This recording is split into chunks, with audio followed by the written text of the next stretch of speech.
right, buddy. Our region catching strays from you. Just minding our own weekends, and next thing I know, Buckeyes are ranked too high, and the Big Ten needs its comeuppance. We just played a clip of you, my man. I'm the one with the Buckeyes being ranked too high, and you're talking about Texas come up. We think we discovered a we in there. Like, are you riding Bevo up 77 here in a couple weeks? Yeah, I heard Colin Cowherd say yesterday that Texas is basically USC with a cowboy hat, and I had to come to the rescue. I see. You do think that the Buckeyes are a little ranked a little too high, sitting there at 3 in the AP, 2 in the coaches. What is your reason for that, sir? There's no reason for any of this, Beau, as you well know. I mean, we are trying to dice and slice a poll that really is a continuum of a bunch of magazines in the grocery stores and online that nobody has any earthly idea why they put it out. I interviewed Phil Steele the other day, and I was never so dizzy in my life. He must have mentioned 8,000 names of 400 different teams, and I didn't know what he was talking about. And I say this to the audience. We are commentators, and we are asked to give opinions. We could easily say, man, that's a good question. I guess we'll have to see how it goes on the field, but Beau and I don't do that. We offer opinions, and quite frankly, and I know people will take this the wrong way. We don't really care whether we're right or wrong. We're just having fun with it because that's where we are right now. To me, when people get hung up, and I had a Clemson fan, an LSU fan, a Buckeye fan, and a Horn fan yelling about their ranking, they're all meeting on the first weekend. The winner of the Ohio State-Texas game will be number one on Monday. I don't care what the game looks like. It can be played in a monsoon, but the school that has the most points is going to be the number one team in the country. So what I said on Get Up with Heather Dinich is worth about as much as your garbage that you tossed out this morning. But this is entertainment. Buddy, we wouldn't be still employed if our answer to everything was, well, we got to let it play out on the field. That's not – you're not in this line of business very long if you say that. But I do think it speaks to something that is so critical. And I talked to Ross Bjork about this, and I talked to Ryan about this, and they're kind of towing the company line with the Big Ten on this. I still think it is critical that the game that is happening here in a couple of weeks continue to happen, because this sport is built – on subjective and opinion. And we're getting further away from that with a 12-team playoff, inevitably a 16. But one of the things that makes it so sweet, and you've had a career about this, our teams down here are better than your teams up there and vice versa. That's the beauty of it. I hope that is preserved and not lost. And Beau, I know everybody, comes out and says I'm just the biggest SEC homer and I'm paid to say that. You know that I'm not. I picked Ohio State to beat Texas last year in Dallas. I liked Ohio State from the beginning, other than that one afternoon against Michigan. And I have fun with it, but I will give my opinion. I picked Clemson on TV the other day to beat LSU. That's not the company on. What drives me crazy is when I sit there with former players who are employed now by TV networks, namely mine, and no matter what you ask them, the answer is, I'm interviewing a former Florida player. What do you think about Florida? I think they're going to win it all this year. No, they're not.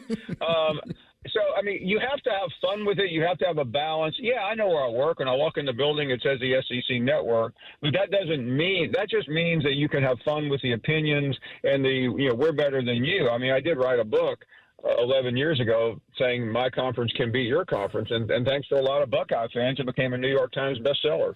It certainly did. It works. And I think that's the thing, what you just said right there about use the Florida example. I think that's the thing that the Big Ten, I hope that it gets to that point, and I hope that the money keeps flowing and it gets to that point, because I always thought that the beauty of of covering that league when I did was that people at Arkansas really believed that they could be a national championship contender. They believe it in their heart. Nobody up here at Iowa thinks that they should win a national championship or they're entitled to it, but Auburn does, and they have. And Tennessee believes that, and Mississippi they all believe they're entitled to that. A&M believes they're entitled to it. I think that's kind of the magic of that conference down there. Ross Bjork knows this better than anybody because we've been together a long time in the SEC, and he was around for the launch of the SEC network. But the problem with the Big Ten is the Big Ten network. It doesn't really offer anything. They would be better off doing what Texas did 20 years ago and having their own network. Call it the Buckeye network, because frankly, none of the other teams in the Big Ten really sizzle. Michigan occasionally, maybe more with Harbaugh than Sharon Moore. Penn State just seems like a uniform that's stuck in the 50s and 60s, and without the Buckeyes, you saw this story a couple of years ago. I know it sounds like self-promoting, but Dabo Swinney was quoted in an article last year on CBS Sports, and I'll clean it up when he complained. How come the ACC network doesn't have any blanking Paul Finebaums? And the point was somebody to stir the pot. Bo, Ohio State needs rivals up there, and right now their biggest rivals are down here.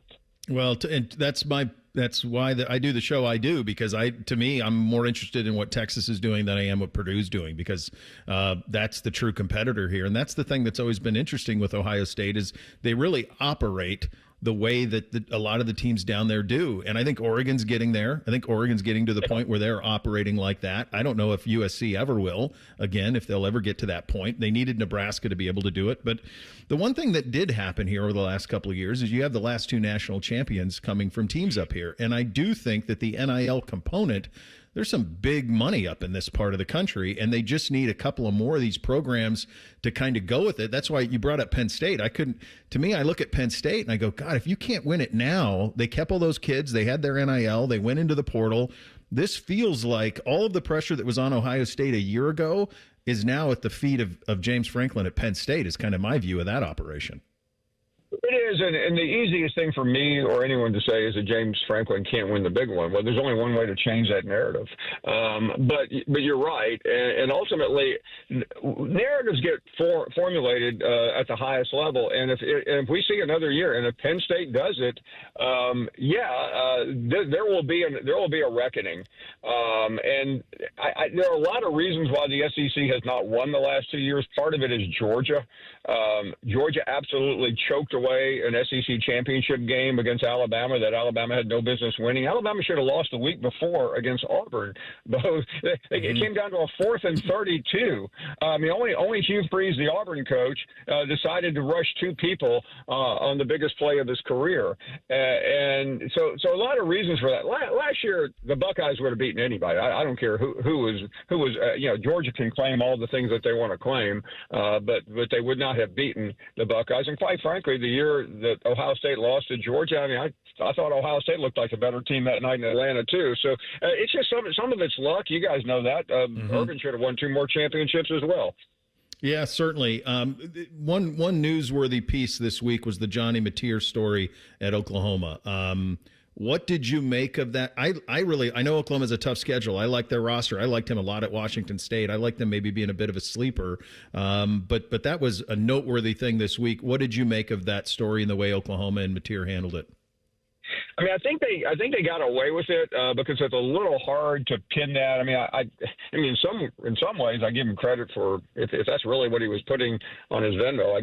He's honest. He's more honest than I would be. The only other person that would do something that stupid or did something that stupid was Hugh Freeze about 10 years ago when he marked down on his phone massage therapy. Good. Sometimes people do really stupid things. I don't think it's going anywhere based on available information, which, by the way, isn't great because everything we're hearing on that is being spoon-fed to us. Yeah, it's the great line from George Costanza in Seinfeld. It's not a lie if you believe it. As soon as I saw that thing, I'm going, oh, come on, man. What are we doing? But at the same time, I don't really care, and I don't know how the NCAA could ever prove anything with the kids. So at this point, it's probably just fine. This is the beauty of our sport, though. We have crazy stories like this that allow for content for guys like you and me to talk about. Great chatting with you as always, my friend. Always appreciate it. You bet. See you, Beau.